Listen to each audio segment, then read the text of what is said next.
Olá, meu nome é Silvia Brandt, eu sou psicóloga, eu sou mestre em psicologia social, tenho pós-graduação em gestão do SUAS, que é o Sistema Único de Assistência Social, em psicopedagogia, tenho pós-graduação em saúde mental com prevenção à dependência química e também tenho pós-graduação em psicologia sistêmica, né, das constelações familiares. Atuo já no município de Curitiba como psicóloga social há 14 anos praticamente, faz agora 14 anos, e tenho também muita experiência na psicologia clínica. E hoje vou falar para vocês um pouquinho, fui chamada aqui, né, para poder estar com vocês, falando um pouquinho sobre o adolescer e esse tratamento com o adolescente, né? Como lidar com o adolescente em conflito com a lei, como trabalhar essa fase tão peculiar, né, que nós costumamos chamar de síndrome da adolescência, que é a síndrome da adolescência normal, porque ela é uma fase onde o corpo da pessoa, de todos nós já passamos por isso, ou passaremos ainda, no caso de ser criança e adolescente, é onde o nosso corpo é inundado por hormônios, né? Então, nós somos inundados por hormônios, mudamos voz, mudamos tamanho, pelo, enfim, o humor. E se isso acontece fora da fase da adolescência, muito possivelmente o médico vai dizer assim, olha, faça a reposição hormonal, vamos controlar a alimentação, vamos tratar isso como se fosse uma doença. Na adolescência, não. Na adolescência é natural, é normal. É uma fase linda, uma fase peculiar, uma fase muito interessante. Porque é um momento onde a gente pode ressignificar muitas das coisas que nós aprendemos desde que nascemos. Então, neste curso, eu vou falar com vocês sobre inteligência emocional. A inteligência emocional ao atender esse adolescente, né? E como que nós podemos também trabalhar desenvolvendo, incentivando que esse adolescente também desenvolva a sua inteligência emocional. Para nós, adultos, que estamos atendendo, nem sempre é tão fácil, né? E a gente está falando de um público específico, um público que vem de demandas específicas, demandas anteriores, demandas de educação, demandas de criação, demandas socioeconômicas, demandas psicoemocionais, que vem para vocês, né? Vem para que vocês atendam e tá ali. Vocês têm que se virar com isso. E agora? E agora como é que eu lido com isso? Não sou preparado para isso. Então, eu vou procurar fazer um olhar tanto do adulto que está atendendo, como lidar, né? Como partir daqui para lá no meu atendimento, como eu manter ali a minha saúde, assim como eu vou buscar também passar para vocês, durante esse período que vamos passar junto, sobre o adolescer, né? Como olhar para esse adolescente, como posicionar ele no lugar dele, tentar compreender o que de alguma forma também nos tranquiliza nesse atendimento, né? Então, nós vamos começar agora falando sobre inteligência emocional. Por que falar de inteligência emocional? Em primeiro lugar, nós vamos definir este termo, que foi um termo aplicado pela primeira vez em documentos científicos no ano de 1966. Né? Foi num artigo escrito pelo psicólogo americano Hans Carl Leuner. Porém, a concepção desse termo só foi se aprofundada lá em 1989, né? Que foi a primeira pessoa que falou sobre isso, depois aprofundando, foi o psiquiatra infantil Stanley Grispan. E ainda posteriormente, em 1990, pelos psicólogos Peter Salovey e John Mayer. E o Daniel Goleman, apesar de não ter sido ele que introduziu esse conceito, ele que é escritor e PhD na Universidade de Harvard, ele é o grande responsável por popularizar esse termo. Em 1995, quando ele atuava como jornalista científico lá no The New York Times, ele lançou um livro chamado Inteligência Emocional. Nesse livro, ele trouxe à tona, né, um embate, uma conversa entre o coeficiente emocional e o coeficiente de inteligência. Lá do conceito de inteligência emocional, vamos começar com alguns conceitos aí para alguns psicólogos. Vamos falar primeiro do Salovey e Mayer. Eles explicam que a inteligência emocional é uma capacidade de nós percebermos em nós mesmos, né, e exprimir as nossas próprias emoções, assimilando elas aos nossos pensamentos, podendo assim compreender e raciocinar sobre essa emoção. Quando a gente consegue fazer isso, é mais fácil da gente regular ela em nós mesmos e nos outros. Né? O conceito daí de inteligência emocional, para esses dois psicólogos, está muito ligado a 4 domínios básicos. Vamos falar sobre eles. O primeiro, a percepção das emoções. Perceber.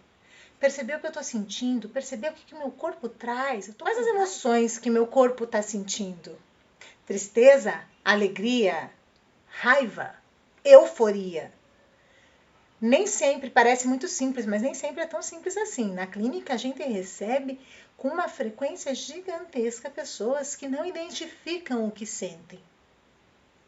E engolem, passam batido. Então, é muito importante a gente parar e respirar e dizer assim, corpo, o que eu e você estamos sentindo? É um aperto no coração.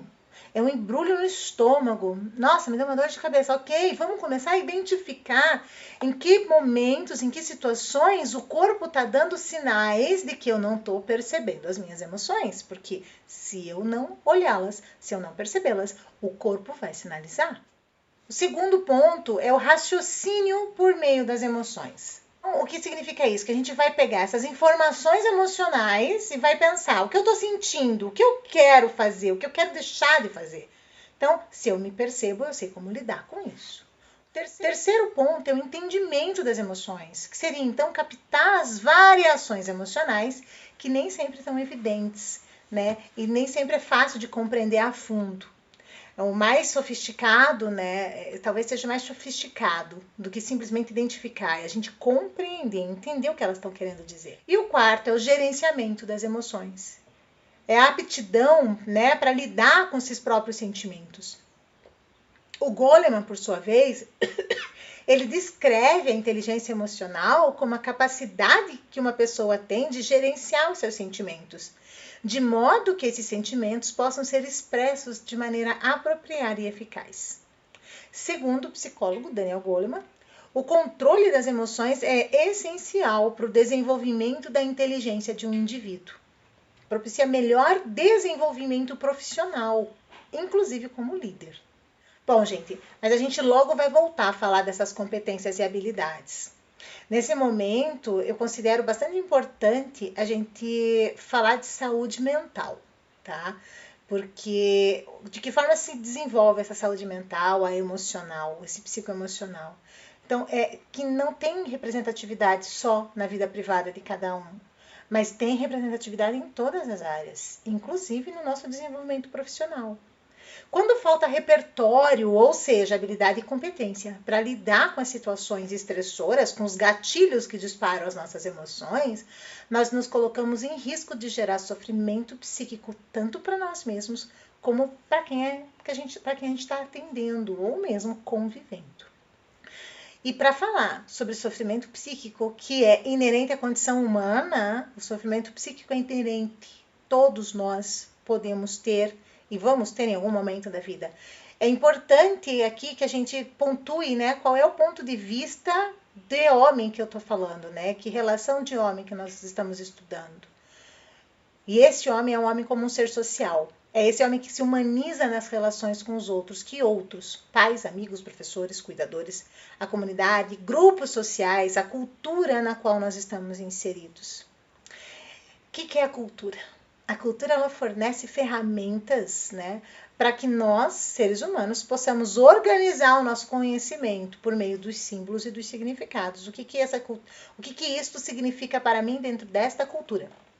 Por exemplo, o que um biquíni curto ou grande representa para mim na cultura brasileira, na cultura americana, na cultura indiana.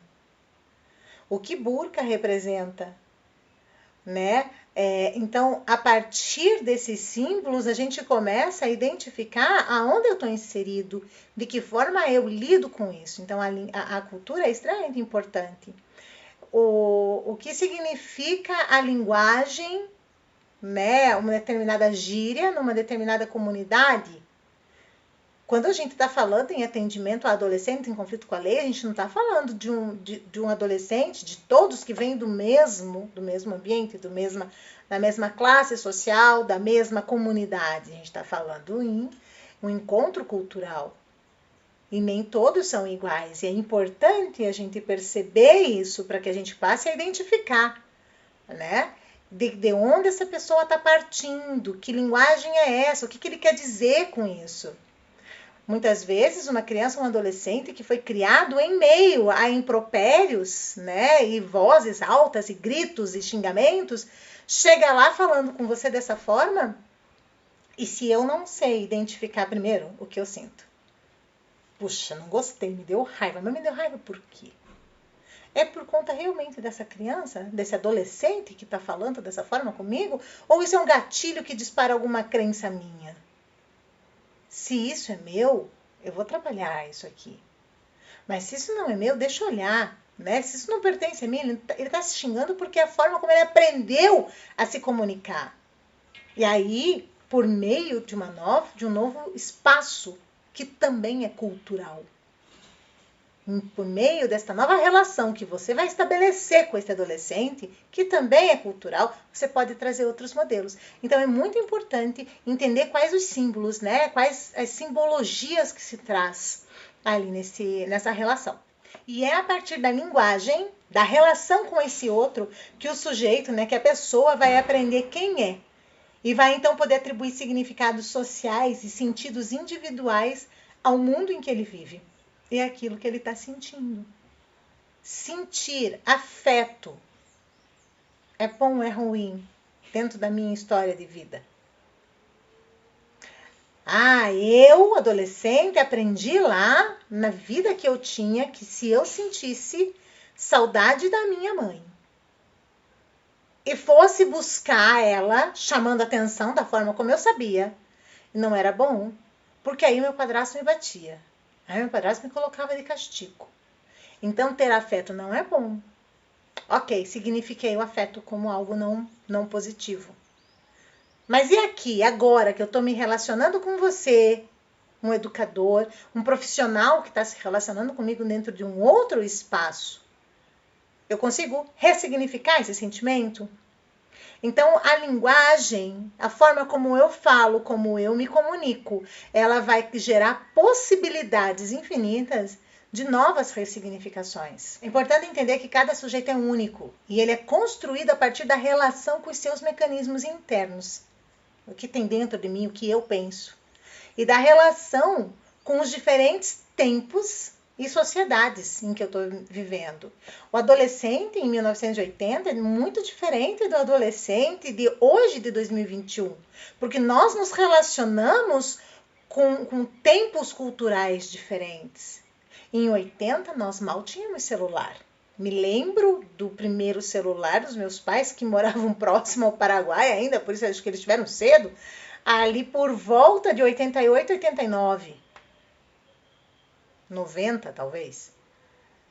Hoje, você não pensa em adolescente sem celular. E não pensa nisso por uma questão muito temporal e cultural. Veja, hoje nós estamos num período pós-pandêmico, não sei se a gente está saindo de um período pandêmico, onde cursos de inserção no mundo do trabalho se deram por meio de celular. Escola, aula, se deram por meio de tecnologia. E quantos adolescentes não se sentiram pertencentes porque não tinham condições socioeconômicas de ter esses bens materiais? Então gera-se uma outra sensação, um outro sentimento aí, né? De não pertença, talvez. Qual é o sentimento que vem a partir daí? Vamos deixar no ar, vamos refletir. Então, a compreensão do homem, da qual nós vamos partir, nós vamos entender aqui nesse curso, é a deste homem sócio-histórico. E está diretamente relacionada com o homem e a sua inserção no contexto social. Isso significa dizer que ambos são indissociáveis. E é nessa relação que o homem vai construir a sua identidade, né? Quem ele é, como ele se vê, como ele se coloca no meio. É por meio da ação, da intervenção e da interação com o outro e com o entorno social que a pessoa vai desenvolver instrumentos para suprir as próprias necessidades básicas. Isso implica dizer que não é uma satisfação apenas das necessidades biológicas ou ainda dos instintos humanos, mas também é a satisfação transformada socialmente, através justamente dessa inserção no meio cultural, dessa relação com o meio cultural, daquilo que a cultura me faz acreditar que eu preciso.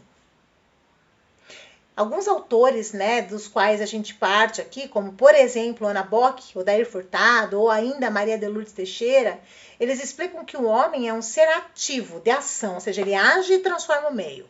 Ele é social, porque ele se relaciona, e ele é histórico. E essa é a condição humana. O homem, ele constrói a sua existência a partir dessa atividade, dessa ação sobre a realidade, que tem por objetivo satisfazer as suas próprias necessidades no primeiro momento. Mas essa ação e essas necessidades têm uma característica fundamental. Elas são sociais, não são só biológicas, elas são sociais e são produzidas historicamente na sociedade. Há um tempo atrás, vamos usar o exemplo do celular.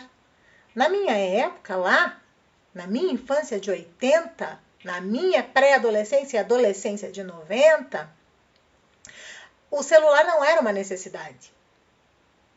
Em 1986, eu estava lendo Monteiro Lobato, Sítio do Pica-Pau Amarelo, os 15 livros da coleção. Eu estava lendo Robin Hood, Robinson Crusoe, Viagem ao Centro da Terra, 5 Semanas num Balão. Livros esses que eu guardei para entregar para os meus filhos. E hoje, eu mesma, quando vou ler, eu digo, a linguagem é uma linguagem pesada. É uma linguagem diferente da linguagem que hoje eles conseguem se relacionar. Então, as necessidades mudam. Hoje não é mais o livro. Eu tenho a coleção do Sítio do Pica-Pau Amarelo, que era minha, passou para o meu primo, devolveram para mim, hoje é do meu filho. Mas os livros hoje estão todos no Kindle. Então, as necessidades elas vão mudando à medida em que a sociedade vai mudando e vai impondo as necessidades. Eu estou aqui contando que o celular não era uma necessidade. Eu fui ter o celular, acho que no primeiro, segundo ano da faculdade, porque fiz faculdade numa cidade diferente, era longe, 500 e poucos quilômetros distante da minha família. Então, eu precisei ter um celular, mas não era indispensável. Hoje, nós já compreendemos como indispensável. Se a gente pensar que na minha época não era indispensável e hoje nós estamos falando em metadados, estamos falando que o Google acabou de mudar o seu nome para Meta, então a gente está falando que a sociedade gera sim necessidade. E as necessidades básicas do homem não são, então, como a gente acaba de ver, apenas biológicas.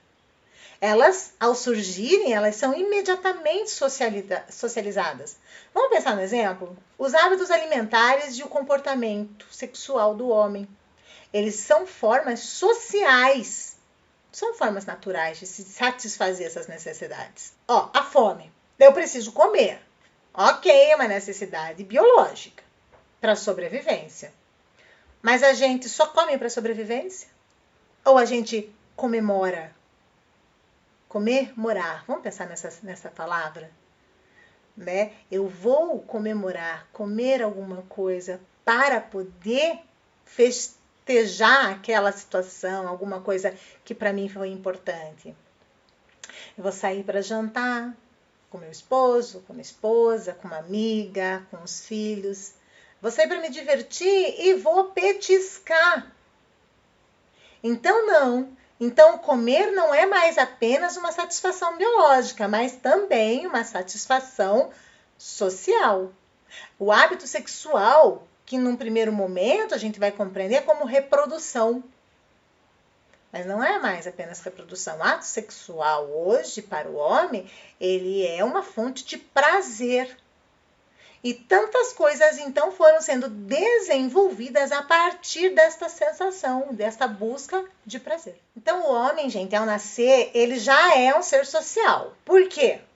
Porque ele nasce super prematuro. A gente precisa aprender tudo com o outro, né?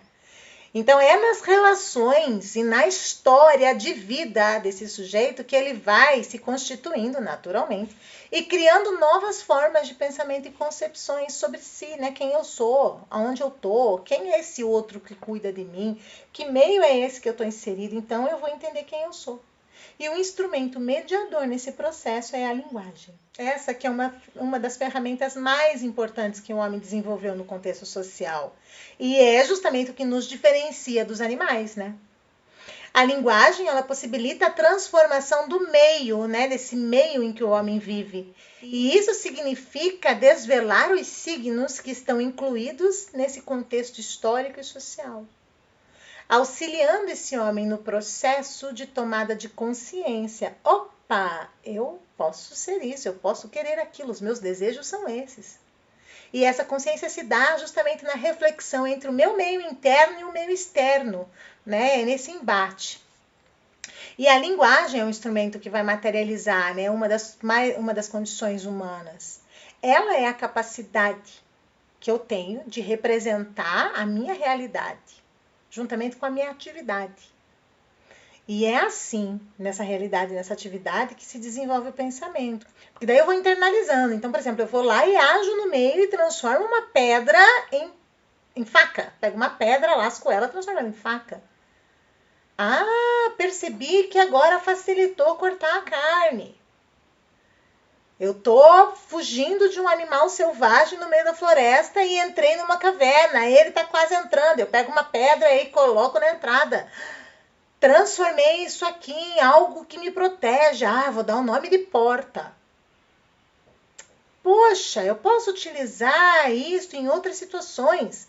Então, à medida em que eu ajo no meio e transformo este meio, eu dou nome. E quando eu nomeio, a linguagem me possibilita tanto passar isso para coleguinhas, de tribo para tribo, o que vai transmitindo essa cultura, quanto eu tenho a possibilidade de fazer e de continuar, senão seria uma reinvenção. Seria como a gente viver naquele filme como se fosse a primeira vez, é isso?